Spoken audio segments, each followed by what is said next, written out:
What I'm actually going to do is talk to a title that goes something like Dialogue, Conflict and Peacebuilding, because that's the session,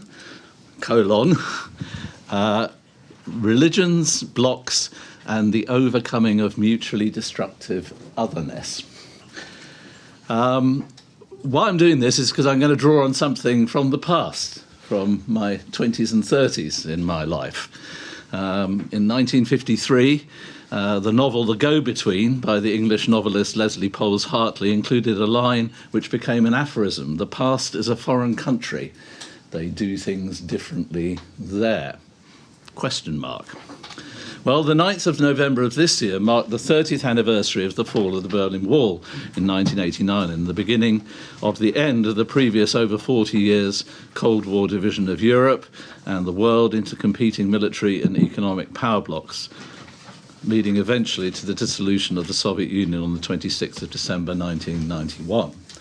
So I'm picking up a little bit of your introduction, because for at least a number of you in this room, I suppose, the period in which the division of the world into these two blocks seemed as if it was a given fact of history to which there would be no obvious end is outside of at least your adult life experience. And I remember the moment of revelation that came to me about belonging to a different generation when my then young teenage son, at some point in the mid-1990s, while playing a video geostrategy game, asked, "Dad, what's the Soviet Union?"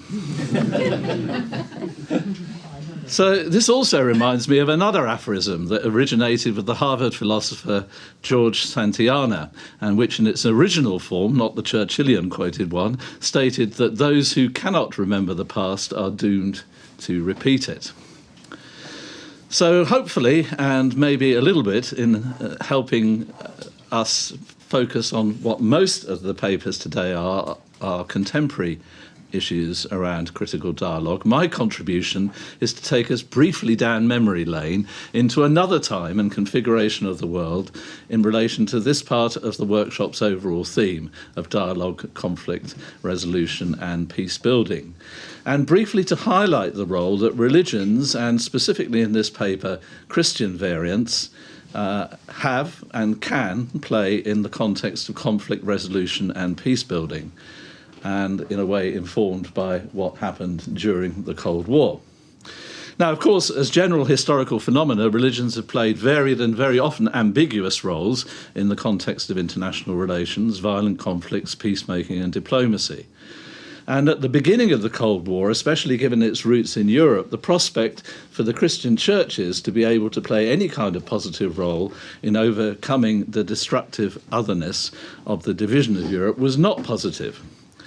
Many Christian leaders who'd been exiled from Nazism on continental Europe during the Second World War and found refuge in the USA, in the post-war period faced the question of whether or not to return to Soviet-occupied East Central Europe. This was on the basis of it being seen as part of the enemy, not only to the capitalist world, but also the enemy of Christendom. Now, a remarkable and notable exception to this was the pastor and theologian of the Church of the Czech Brethren, Josef Hromadka, who's very little known today, I think sadly, sometimes dismissed later due to other historical developments as a communist fellow traveller, but I think was a very creative and prophetic figure in his time. And he chose specifically to return to what was then becoming the new Czechoslovak Socialist Republic in 1947-48, at a point of great uncertainty in Europe and imminent political change in his own country that challenged his own religious perspectives. This was a period in which such figures as the US Secretary of State John Foster Dulles were arguing that the states of really existing socialism were expressions of, quotes, godless terrorism, or often also at the time expressed, the forces of atheistic materialism ranged against what was identified in those times as Christian civilization. And of course, insofar as really existing socialism in its emerging forms did involve the destruction of a privileged Christendom culture, the appropriation of church property, and at least restrictions, and sometimes more than that, in terms of outright persecution of religious believers, Dulles, who played a significant role in the World Council of Churches Commission on International Affairs, tried to enlist the World Council of Churches, at that point a largely Protestant Christian organisation, into Christian participation in an ideologically broad anti-communist front. And this came to a head at the 1948 Assembly of the World Council of Churches, where, however, Josef Hromadka pushed back with a different understanding of history and a critique of Christendom ideologies and structures.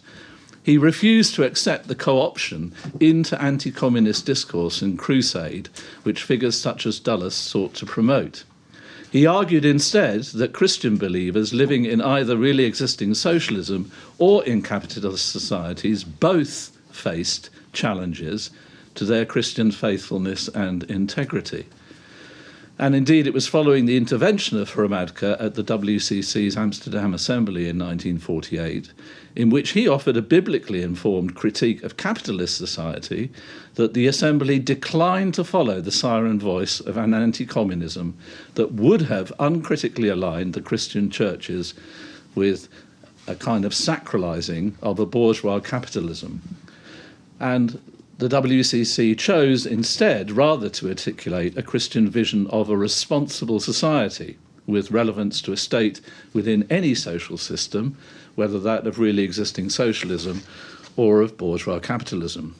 Now, Hromadka went on in 1958 to found what evolved into the International Christian Peace Conference as an ecumenical Christian organisation based in Prague. It helped in many ways through many years to keep open the channels of communication across East and West. It became an important forum for an emergent Christian Marxist dialogue in Europe and beyond, until, in '68, the Soviet tanks ended the Prague Spring, followed soon after by Hromadka having a heart attack and then dying, which some interpreted as his dying of a broken heart. And his theological and political legacy in many ways became overshadowed by the ensuing normalization process that followed, and for many years restricted many of the initially creative energies of the Christian Peace Conference, until later on it succeeded in connecting with liberation theology developments in the two-thirds world.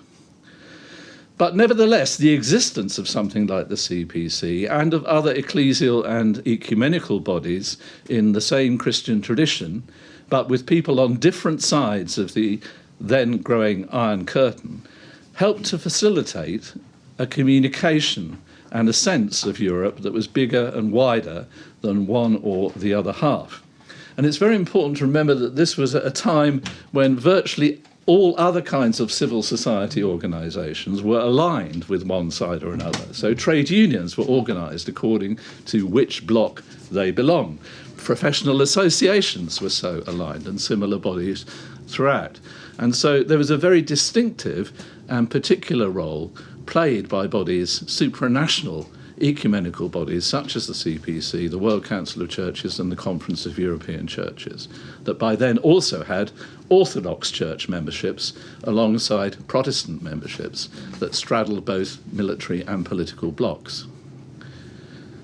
Now, although the transnational sense of community that thereby reflected and sustained through these bodies was inevitably limited and constrained, the fact that it at least was not something entirely determined by the divisions of the continent enabled communications across the blocs, and in many ways contributed to the building of bridges and channels for wider diplomatic and societal confidence building, and within which later also the possibility of mutual challenge became possible. So, for example, the Christian churches and ecumenical bodies contributed to the non-state initiatives that helped lay the groundwork for the stabilising framework for international relations that eventually became known as the Helsinki Final Act, within which state parties concerned signed up also to a common commitment towards dealing with matters of human rights, within which government, civil society organisations and churches were able to raise and pursue specific issues and cases of human rights.